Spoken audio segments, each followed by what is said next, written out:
माननीय महापौर महोदय, माननीय आयुक्त, उपमहापौर, नवी मुंबई महानगरपालिका अंदाजपत्र 26-27. प्रथमतः मी ठाणे जिल्ह्याचे तसेच राज्याचे उपमुख्यमंत्री एकनाथजी शिंदे साहेब यांचे अभिनंदन करीत आहे. गेल्या 5 वर्षात माननीय एकनाथ शिंदे साहेबांनी नवी मुंबई महानगरपालिकेला अनेक योजनांमध्ये कामे सकारात्मक आणि सक्षमरित्या राबविण्यासाठी मोठे सहकार्य केले. तसेच शासनाकडून काही निधी उपलब्ध करून दिला, त्याबद्दल मी त्यांचे आभार मानत आहे, खासदारांचे आभार मानत आहे. आज स्थायी समिती सभापती यांनी 6,704 कोटीचा रुपयाचा अंदाजपत्रक सभागृहासाठी सादर केला. सदर अंदाजपत्रक फुगविला असून प्रत्यक्षात जमा खर्चाचा ताळमेळ दिसून येत नाही. या अंदाजपत्रात नमूद केलेल्या व भविष्यात हाती घेण्यात येणाऱ्या योजना व कामे याची माहिती सभागृहासमोर जाणीवपूर्वक सादर केली नाहीत. वास्तविक पाहता अंदाजपत्रकासोबत कामांच्या याद्या देणे गरजेचे, पण ते लपविल्या जात आहे. आज आपण 26-27च्या अंदाजपत्रकावर चर्चा करत आहोत, पण स्पष्टपणे सांगतोय अंदाजपत्रक आकड्याचे आहे. वास्तवात शहराच्या प्रश्नांना उत्तर देणारे नाही. नागरिकांना आश्वासनं खूप मिळालेत, पण प्रत्यक्षात कामं किती झालेत आणि किती होणार आहेत हा महत्त्वाचा प्रश्न आहे. खरं पाहिलं तर बोलण्यासारखं भरपूर होतं.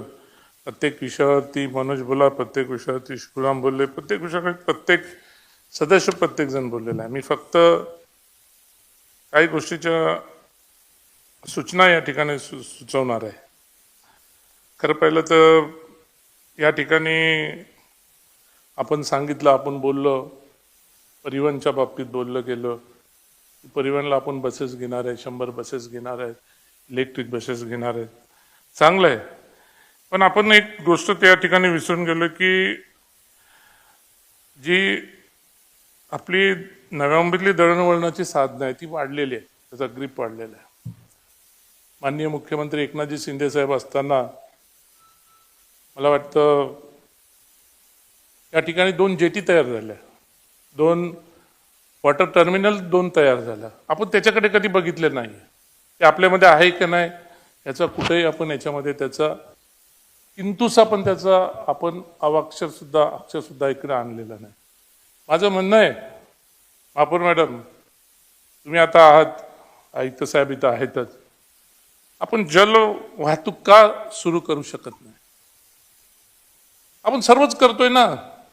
आज 2-2 जेटी एवढे तयार आहेत, 150-200 करोडच्या जेटी तयार झालेल्या आहेत आणि आपण बोलतो एअरपोर्ट झालाय, सर्व झालं. आपली नव्या मुंबईतली लोक सर्वीकडे जात आहेत. काही ठिकाणी बोंबाबोंब झाली होती की ज्या ठिकाणी जलवाहतूक करत असताना रेट जास्त होते, काही लोकांना रेट परवडत नव्हता, म्हणून आपली लोक कोणी त्या ह्याच्याने जात नव्हते.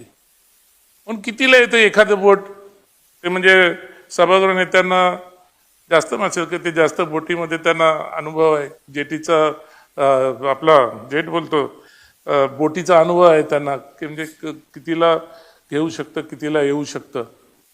एक प्रायोगिक तत्वावर एक भाड्याने घ्या ना म्हणायचं. पण एखादी बोट घेऊन आपली एखादी एक जलवाहतूक आपली सुरुवात करावी असं मी या ठिकाणी सुचवतोय. सायन्स पार्क आहे, वंडर पार्क आहे, पार्किंग प्लाझा आहे, हे आहेत. हे प्रकल्प जरी आकर्षण वाटत असले पण प्रश्न प्राथमिक गरजा पूर्ण झाल्या आहेत का? नागरिकांना आधी काय हवंय? नागरिकांना काय हवंय? रुग्णालय पाहिजे, पाणी पाहिजे, रस्ता पाहिजे, कचरा व्यवस्थापन पाहिजे. ह्या गोष्टीवर सर्वीकडे लक्ष असायला पाहिजे. माझं म्हणणं आहे की कोपरखैरणे ऐरोली रुग्णालयाची अवस्था मी सांगायची गरज नाही. सर्वसामान्यांच्या जनतेच्या ज्यावेळेस एखादा प्रश्न येतो, एखादा हॉस्पिटल आपण ॲक्वायर करतो, त्यावेळेस हे गोष्टी कोणी बोलल्या नाही की त्या आज सर्वजण बोलत आहेत की ऐरोलीच्या हॉस्पिटलची काय अवस्था आहे. तिथं स्टाफ नाही, तिथं मनोज तिथं सकाळ संध्याकाळ तिथं असतो, त्या ठिकाणी का स्टाफ नाही, म्हणजे कशासाठी नाही, त्याच्यावरती आपण लक्ष द्यायला पाहिजे. कोपरखैरण्यातला शिवराम पाटील बोलले, 8 वर्षापासून काहीतरी ते तसंच हॉस्पिटलचं काम पडून आहे. इरादे बोलतो ना आपण, इरादे. आता सर्वजण भाषणामध्ये कोणाकोणाच्या कवी लोकांच्या इरादे आले, तर इरादे मजबूत आहेत. पण हे इरादे इकडे मजबूतपणा इथं दाखवलं पाहिजे. आज आता माझ्या वॉर्डमध्ये आता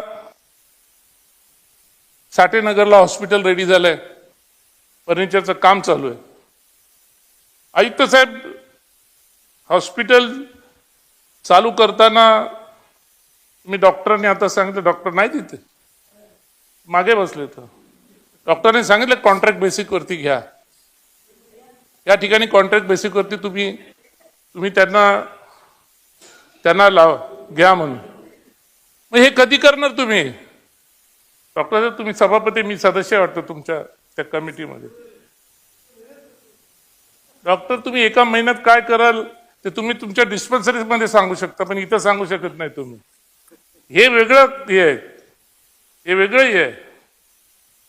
म्हणून माझं म्हणणं असं की सर, मॅडम, की हे हॉस्पिटल दिघ्याचं हॉस्पिटल करत असताना तुम्ही प्रामुख्याने लक्ष द्या. आता तिथं पहिल्यापासून आता 6 महिन्या अगोदर तयारी करा ना. तुमचं 6 महिन्यात हॉस्पिटल रेडी होणार आहे. मग ते इक्विपमेंट घ्यायला किती वेळ लागणार आहे, मशिनरी बसवायला किती वेळ लागणार आहे, माझं हॉस्पिटल आहे, मला माहित आहे. मग तुम्ही आत्तापासून त्याची तयारीला लागा. म्हणजे जे काय हे घ्यायचं काय, म्हणजे डायरेक्ट आपल्याला त्या दिवशीच हॉस्पिटल चालू करायचं, म्हणजे तुम्ही हॉस्पिटल रेडी होणार, मग ते धूळ खात पडणार. ते धूळ खात पडलं हॉस्पिटल, मग त्याच्यासाठी तुम्ही हे करणार. साहेब, याच्यावर प्रामुख्याने लक्ष द्या. मी बोललो तसं लोकांना काय हवंय का? ठाणे बेलापूर रोडच्या बाबतीत दररोजची वाहतूक कोंडी आहे, नागरिक त्रस्त आहेत, वर्षानुवर्ष काही घोषणा होत आहेत. मी बोलतो की ठाणे बेलापूर रस्त्यावर उन्नत रस्ता बनवणे शक्य आहे का, याच्यासाठी आपण आता प्रयत्न करायला पाहिजे. तुम्ही घेतलाय, त्या दिवशी पण तुम्ही बोललात की कुठं पाहुण्याच्या काय मापाच्या इथं तुम्ही घेताय, अंडर रोड बनवताय. साहेब, जो मूळ आहे तो जो सुरुवात होते ही नव्या मुंबईची, या माझ्या वॉर्डपासून सुरुवात होते. म्हणजे जो गणपती पाडा लागतो त्या तिकडनं त्याची सुरुवात होते. तिकडे येणारे कंटेनर, तिकडे येणारे सर्व गाड्या, आणि आज तिथे डेटा सेंटर आहे. त्या ठिकाणी तुम्हाला माहिती नसेल तर सर, डेली रात्री 4000 ते 8000 गाड्या, 4-6 हजार गाड्या, छोट्या गाड्या, बसेस वगैरे येणं जाणं रुटीन असतं त्या ठिकाणी. आता पटणीकडनं पण मला वाटतं कोपरी आणि पटणीकडनं एक रोड येतोय, तो झालाय, सर्व झालाय, मंजुरी झालाय, सर्व झालाय. मला वाटतं MMRDच्या माध्यमातून तो रस्ता येतोय. अजून तिथं ट्रॅफिक जाम होणार, आणि ट्रॅफिक अशी जाम होते की त्या ठिकाणी ग्रीन वर्ल्डच्या त्या सिग्नलला तिथं गेल्यानंतर तिथं ट्रॅफिक, रेल्वेचा ब्रिज क्रॉस केला की पुढे सिग्नल याला जाण्यासाठी. तेव्हा चांदणी आणि आमचे ते शिंदे मॅडम वगैरे बोलल्या की तिथं आता गरज आहे की रेल्वे स्टेशन पासून फुटेवर ब्रिज तुमचे बनायला पाहिजे, त्या ठिकाणी जायला, त्यांना पास व्हायला. कारण मग तिथं सिग्नलचं तिथं मग लोक ट्रेन आली की उतरले की तिकडे रामनगरला जा, साठेनगरला, दिघ्यामध्ये जाणारा जो लोकांचा सूत्र आहे तो तिकडनंच जातो. पण ह्या गोष्टीकडे लक्ष देत असताना दुसरीकडे पण लक्ष द्यायला पाहिजे साहेब. ठीक आहे, आमचा झोपडपट्टीचा विषय होईल तो, पण आज दिघा रेल्वे स्टेशन डेव्हलप होताना तिथली जी झोपडपट्टी आहे याच्यावरती तुम्ही डेव्हलपमेंटवरती तुम्ही काय विचार करता? तुमच्यानी नाही होणार असेल तर पत्र द्या ना सिडकोला, पत्र द्या संबंधित यांना की बाई तुमची जागा आहे तिथं तुम्ही त्या पद्धतीने नियोजन करा. बाकीच्या तिकडे आपण कुठल्याच गोष्टीचं नियोजन होत नाही. म्हणून साहेब, माझी सूचना, आणि मी सभागृह नेत्यांना सुद्धा बोलेन की तिथे जो ब्रिज बनवण्यासाठी मी बोलतो, आयुक्त साहेब तुम्ही, महापौर मॅडम तुम्ही सभागृह तिथे या, आपण तिथून कसा एक ब्रिज बनवता येईल, तुम्ही ज्या 2 ब्रिज बनवणार त्याच्याबरोबर हा पण घ्या. माझ्या 70-30% तो जाऊ द्या, पण लोकांच्या त्यासाठी आतापासून प्रोव्हिजन करा. म्हणजे जर एखादा ब्रिज ठाण्याहून आलं की डायरेक्ट या रोडला भेटणार आहे का कुठल्या रोडला, म्हणजे आता रोड तिथं भरपूर येतात. ऐरोली घनसोली ब्रिज येतोय, इकडनं परत आता सिमेंटच्या इथून परत कल्याणकडे जायला रस्ते येतात, मुलुंड ब्रिजवरनं डायरेक्ट अप्रोच मिळतोय. तर त्या ठिकाणी जो मेन मुद्दा आहे त्या ठिकाणी थोडा लक्ष घालावं अशी माझी आपल्याला सर्वांना विनंती आहे. पुनर्विकास प्रकल्प महानगरपालिकेवरील ताण. शहरात मोठ्या प्रमाणात पुनर्विकास सुरू आहे. त्याला पाणी, रस्ते, मलनिस्सारण या पायाभूत सुविधा मजबूत करणे फार गरजेचं आहे. मला वाटतं साहेब तुम्ही पुनर्विकास पुनर्वसन याच्यात चालू आहे, पण आता झोपडपट्टीचं काय? ठीक आहे, बाजूचं तुम्ही पुढचा विषय सोडून द्या, पण झोपडपट्टीसाठी टॅक्स म्हणजे घरपट्टी बंद आहे. 2011 पर्यंतचं नियोजन आहे, शासनाचं नियोजन आहे, महसूल मंत्र्यांनी डिक्लेअर केलंय, त्या सर्व गोष्टी झालेल्या आहेत. पण 11 नंतरच्या पण लोकांचं जसं ठाण्याच्या धर्तीवरती क्लस्टरच्या माध्यमातून काही गोष्टी केल्या गेल्या, तर एसआर आणि क्लस्टरमध्ये डिफरन्सेस तयार होतात. क्लस्टरमध्ये गेलं तर आतापर्यंतच्या लोकांना त्याच्यात समाविष्ट करू शकतो. एसआर मध्ये गेलो की शासनाचे नियम त्याला लागू होऊ शकतात. म्हणून ह्या गोष्टीवरती पण लक्ष देणे माझ्या आयुक्त साहेबांना माझी त्याबाबत विनंती आहे. त्या लिडारवरनं तेव्हाचा विषय तो झालेलाच आहे, बोललेलाच आहे, त्या विषयावर मला बोलायचं नाही. घनकचरा आणि व्यवस्थापन. आजही शहरात कचऱ्याचा प्रश्न गंभीर आहे. वर्गीकरण होत नाही, प्रक्रिया अपुरी आहेत. स्मार्ट सिटीच्या नावाखाली आपण मूलभूत प्रश्न सोडवले का, हा प्रश्नचिन्ह आहे. आत्मपरीक्षणाचा विषय. कचरा वाहतूक निविदेतील शर्ती अटीनुसार ठेकेदाराकडून होत आहेत की नाही, याच्याकडे प्रशासनाचं पूर्ण दुर्लक्ष आहे. हे आम्ही का बोलतो की या बजेटमध्ये आपल्या या ठिकाणी मोठा पैसा आपला या ठिकाणी जातो. या बजेटचा जो शहराचा हिताचा जो आहे पैसा, तो या ठिकाणी जातो. आयुक्त साहेब, या ठिकाणी मला स्वतःला लाज वाटते, पण मला या गोष्टीचा एक गर्व पण झाला की मी जे पायलट प्रोजेक्ट केला, चिंचपाड्यामध्ये जो पायलट प्रोजेक्ट केला, त्याचं मला गर्व एवढ्यासाठी वाटला की पंतप्रधानांनी आता 1 महिना 15 दिवसापूर्वी गॅसचा प्रॉब्लेम झाला, त्यावेळेस पंतप्रधानांनी बायोगॅसच्या बद्दल विषय काढला. म्हणजे टॉयलेट बिलेटच्या आपले मलनिस्सारांच्या याच्यावरती बायोगॅसवरती आपली गॅस हे करायला पाहिजे, पंतप्रधान बोलले. त्याच्यावर कोणीतरी काहीतरी कॉमेंट्स केल्या त्याच्यामध्ये.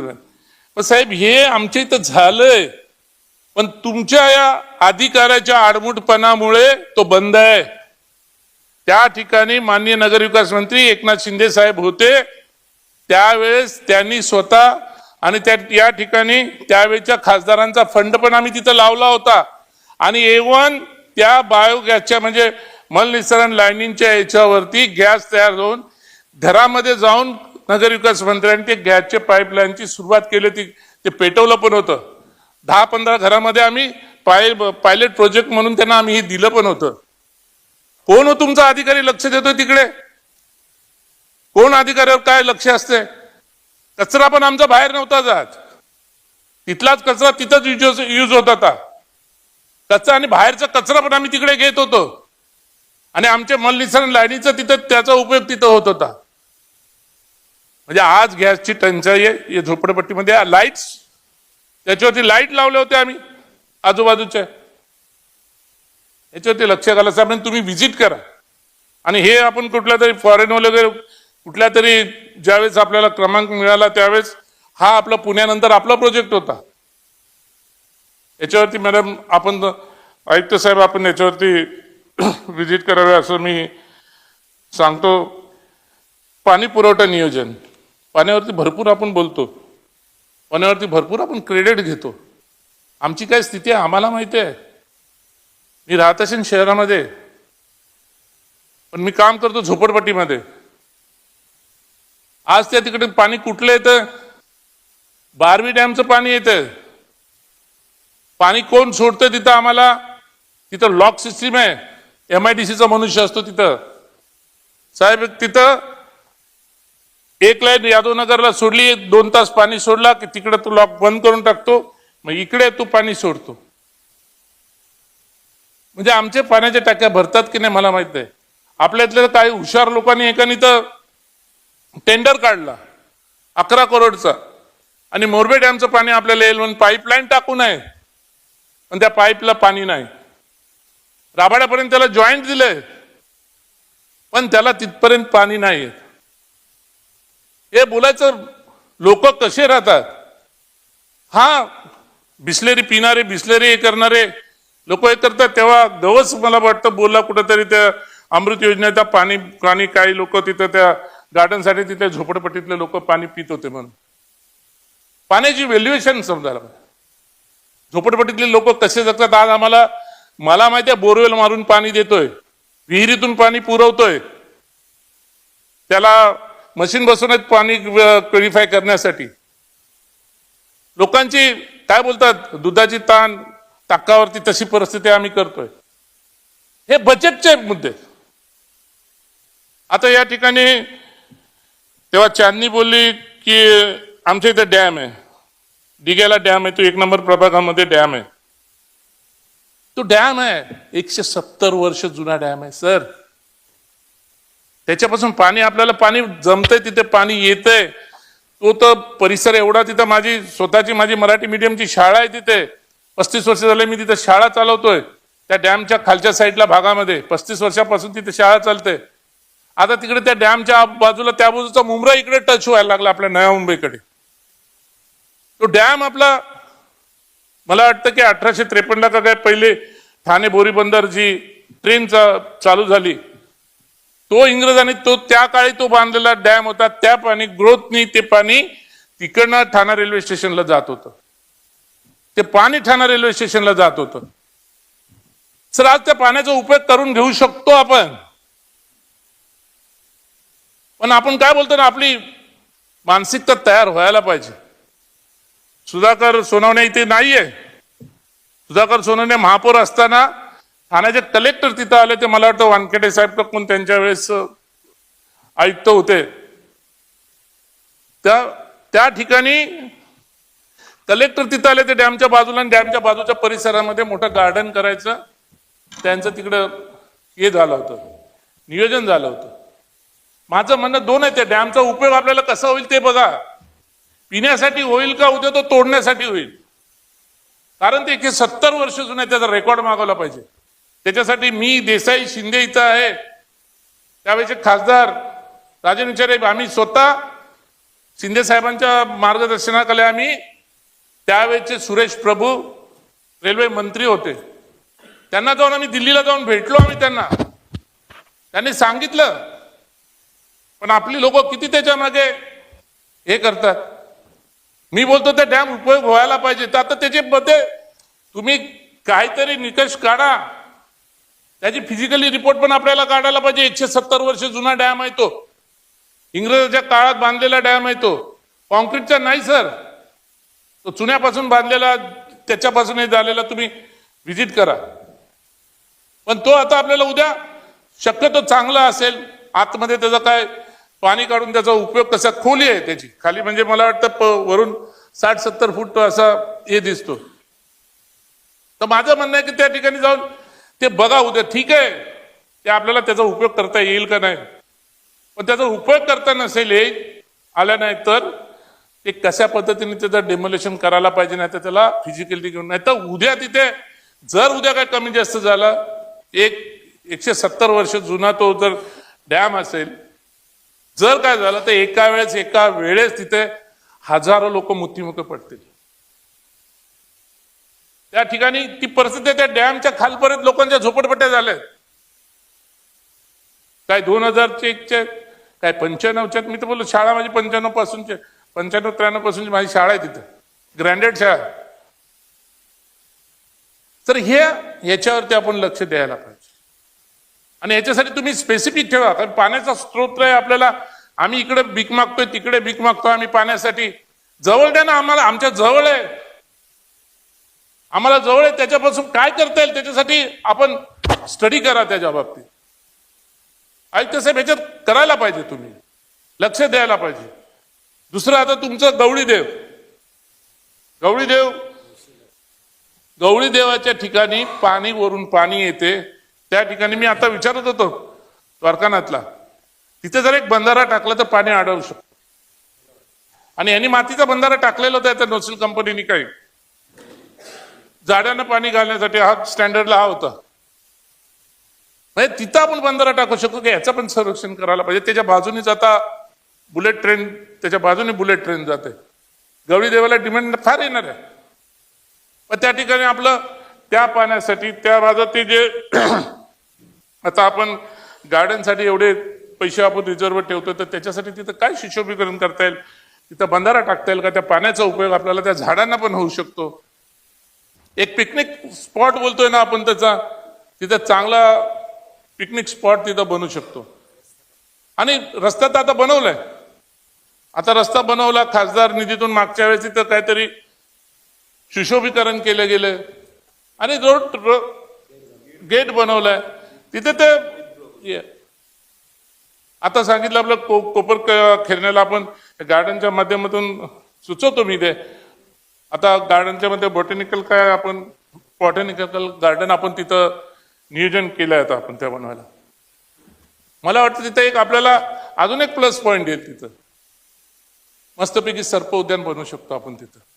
एकशे बडकी एकावरती एक फ्री असं आपल्याला होईल. तर कारण तिथे एवढे मोठे मोठे साप आता भेटतात आपल्याला, कुठं बाहेर जायची गरज पण नाहीये. बस एक सर्पमित्र बघा, 2 सर्पमित्र आपले ठेवा, त्या 2 सर्पमित्रांना तिथं ते होऊ शकतं ना. तिथं व्हायला पाहिजे ना सर. का पुण्यामध्ये नाही का सर्प उद्यान? पिंपरी चिंचवडला आहे. आता गवळी देवानी इकडे जास्त सोडलेले आहे. मला त्या बाबतीत फार बरं वाटतं की आपण काहीतरी चांगलं करतोय. चांगलं करतोय, जिथे चांगलं आहे तिथे चांगलं होणारच आहे आणि ते चांगलं बोलणारच आहे. आता मागासवर्गीयांच्या प्रकल्पग्रस्त यांच्यासाठी हे आपण फक्त घोषणा करतो, प्रत्यक्षात लाभ किती जणांपर्यंत पोहोचतो? रोजगार, शिक्षण, आर्थिक सक्षमीकरण, ठोस अंमलबजावणी, महापालिकेतील क्षेत्रात तरुणींना आपला उपाययोजना आपण करतोय ती त्यांच्यापर्यंत पोहोचते की नाही ह्याचा पण आपण आढावा घ्यायला पाहिजे. मला वाटतं की शिक्षण व्यवस्था आपण जर या ठिकाणी जर पाहिली तर शिक्षण व्यवस्थेसाठी मी फार आग्रह असतो. माझ्या पण एज्युकेशन संस्था आहेत. तुम्हाला माहिती असेल तर सर, कोण तेव्हा बोलत होता, सुधाकर सोनवणे यांच्या शाळा, सुधाकर सोनवणे यांची शाळा, ते माझ्या वॉर्डमधलं आहे. 25 वर्ष ते माझी वॉर्ड आहे, ते माझ्या वॉर्डमध्ये. पण तो लक्ष देतो, चांगलं लक्ष देतो. कधी मी बोललो नाही, लक्ष देतो ना. चल आपलं सहकार्य चांगल्या पद्धतीने तिथं बघतोय, लक्ष देतो. आम्ही त्याच्यावर कधी हे नाही केले, कधी आम्ही हे पण नाही केलं की बाबा तिथं मला बोलवत नाही कार्यक्रमाला, मला हे नाही करत. तो माझा वार्ड आहे. 25 वर्षात पहिल्यापासून ती शाळा माझ्या वॉर्डमध्ये. पण नाही कधी कोणतरी चांगलं करतोय ना तर लक्ष देतो, चला जाऊ दे, की आपल्याला शिक्षणात गोरगरिबांना मदत होते, गोरगरिबांच्या मदतीने ते चांगलं हे करतोय. आता रामनगरला, तिथे साठेनगरला आम्ही CBSEची शाळा, त्या ठिकाणी आता प्रस्ताव आहे. मला वाटतं जागा बिगा ऑक्युपाय झाली, त्याचा टेंडरला प्रोसिजरला पण ते लोक प्लॅन वगैरे तयार आहे. तर माझं म्हणणं आहे की सर हे पटापट घ्या. तिकडे झोपडपट्टीमध्ये पण आता तुम्ही इंग्रजी शिक्षण बोलताय, तर CBSEची तिथं शाळा चालू करता येईल आपल्याला. आणि ते त्याच्यासाठीच प्रयोजन केलंय. एक प्रयोजन सेक्टर ऐरोलीमध्ये 9ला केला होता. अजून किती अधिकारी काय माहिती किती दिवस झाला तो CRZ मध्ये याच्यामध्ये त्याच्यामध्ये करत गेले. तर मम्मीच्या वार्डमध्ये मागच्या वेळेच्या म्हणजे 10 वर्षापूर्वी टेंडर पास झालेलं शाळेचं. म्हणजे आपण देतो, बोलतोय, त्या पूर्णपणे अंमलात आणायला पाहिजे. 14 गावाचा विकास, 14 गावामध्ये चांगलं त्या ठिकाणी तर उत्पन्नासाठी मोठे मोठे साधन आहे. तिथं वाकलन तलाव, मला वाटतं 80-90 एकराचा वाकलन तलाव आहे त्या ठिकाणी. काही गोष्टी तिथं आपल्यासाठी करण्यासाठी चांगल्या गोष्टी आहेत तिथे. मला साहेब एकच सांगायचंय की बघा नवी मुंबई महानगरपालिकेचं अंदाजपत्रक 2025चा भांडवली कामासाठी रक्कम रुपये 2317 कोटी रुपयाची तरतूद करण्यात आली होती. परंतु नोव्हेंबर 2025 पर्यंत प्रत्यक्षात रुपये 877 खर्च करण्यात आला आहे. याचाच अर्थ आपण जास्तीत जास्त 1100 कोटीपर्यंत भांडवली कामे करू शकतो. त्यामुळे नाहक बजेटच्या रकमा वाढवून बजेट फुगवणे योग्य नाही. तसेच 26-27 वित्तीय वर्षासाठी माननीय आयुक्तांनी 2381 कोटीची कामे प्रस्तावित केली आहेत. या कामाच्या याद्या सभागृहात उपलब्ध करून द्याव्यात, जेणेकरून लोकप्रतिनिधी आपल्या प्रभागात कोणती कामे होणार याची माहिती मिळेल.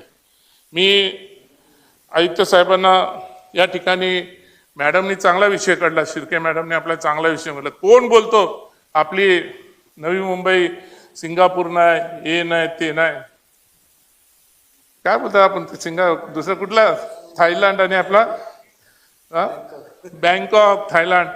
मॅडम आपलं खरोखरच आपलं सिटी फार चांगली आहे.